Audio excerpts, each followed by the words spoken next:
ஓம் சாய்ராம். அனைவருக்கும் வணக்கம். இந்த பதிவு எதுக்காகன்னு பார்த்தீங்கன்னா, நான் ஆல்ரெடி சாய் சச்சரிதத்தை படித்து உங்கள் எல்லாருக்கும் கொடுத்துட்ருக்கேன்.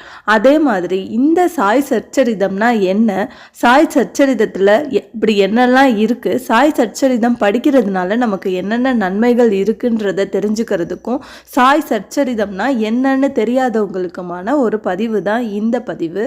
அதுக்கப்புறமா சாய் சச்சரிதத்தை எழுத நினச்ச ஹேமந்த் பந்த் எப்படி சாய்பாபா கிட்ட அனுமதி வாங்கினாருங்கிறத பற்றின ஒரு சின்ன வீடியோ தான் இது. வாங்க வீடியோக்குள்ளே போகலாம். பாபாவோட வரலாற்றை எழுதலான்னு முடிவெடுத்த ஹேமந்த் பந்த் அதுக்கு அனுமதி வாங்குறதுக்கு பாபா கிட்ட போகிறதுக்கு ரொம்பவே தயங்கினார். அதனால மாதவராவ் தேஷ்பாண்டேங்கிறவர்கிட்ட அனுமதிக்காக அனுப்புனார். அவரும் பாபா கிட்ட போய், பாபா உங்களோட வரலாற்றை ஹேமந்த் பந்த் எழுதணும்னு நினைக்கிறாரு, அதுக்கான அனுமதியை நீங்கள் கொடுக்கணும்னு சொல்கிறாரு. அதை கேட்ட பாபா ரொம்பவே நெகிழ்ச்சி அடைந்தார். அதுக்கப்புறமா பாபா அவர்கிட்ட என்ன சொல்கிறாருன்னா, என்னை பற்றிய செய்தியை அவன் சேகரித்து கொள்ளட்டும், அவற்றை கோர்வையாக எழுதி வர நான் அவனுக்கு உதவுகிறேன். அவன் என்னுடைய கருவியே தவிர என்னுடைய சரித்திரத்தை நான் தான் அவன் மூலமாக என்னுடைய பக்தர்களுக்கு எழுதுவேன்.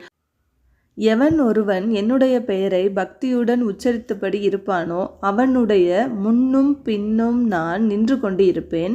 என்னுடன் எவர் உண்மையான பக்தியும் அன்பும் கொண்டு பழகுகிறார்களோ அவர்கள் இந்த கதையை படிப்பதன் மூலம் மகிழ்ச்சி அடைவார்கள். என்னை நம்பு.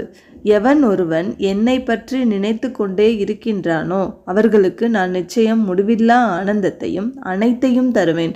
என்னுடைய கடமை என்னவென்றால், எவன் என்னையே நினைத்திருப்பானோ, எவன் என்னிடம் முடிவில்லா சரணடைந்து இருப்பானோ, எவன் என்னை பக்தி பூர்வமாக ஆராதிக்கின்றானோ அவர்களுக்கு இந்த ஜென்மத்திலிருந்து விடுதலை தருவேன். என்னையே நினைத்து கொண்டு, என் பெயரை உச்சரித்து கொண்டு, என் கதையை படித்து கொண்டு, என்னையே பூஜித்து கொண்டு இருப்பவர்களுக்கு மரணத்தின் பிடியிலிருந்து விலக்குவேன். என் கதையை கேட்டுக்கொண்டு இருப்பவர்களுக்கு நோய் நொடிகள் வராது.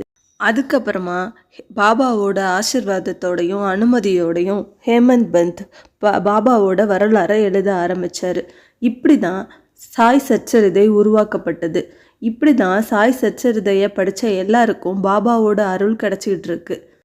இந்த சாய் சச்சரிதம் படிக்கிறதுனால என்னென்ன நன்மைகள்லாம் நடந்திருக்குங்கிறத சாய் சச்சரிதம் படித்த ஒவ்வொருத்தவங்களுக்கும் கண்டிப்பாக தெரிஞ்சிருக்கும்.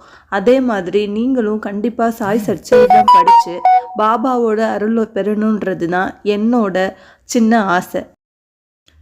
இந்த பதிவு கண்டிப்பாக உங்களுக்கு யூஸ்ஃபுல்லாக இருந்திருக்கும்னு நினைக்கிறேன். இந்த பதிவு உங்களுக்கு பிடிச்சிருந்ததுன்னா மறக்காமல் சப்ஸ்கிரைப் பண்ணுங்கள். சாப்டர் வைஸாக சாய் சச்சரிதம் கேட்க மறந்துடாதீங்க. நன்றி, வணக்கம். ஓம் சாய்ராம்.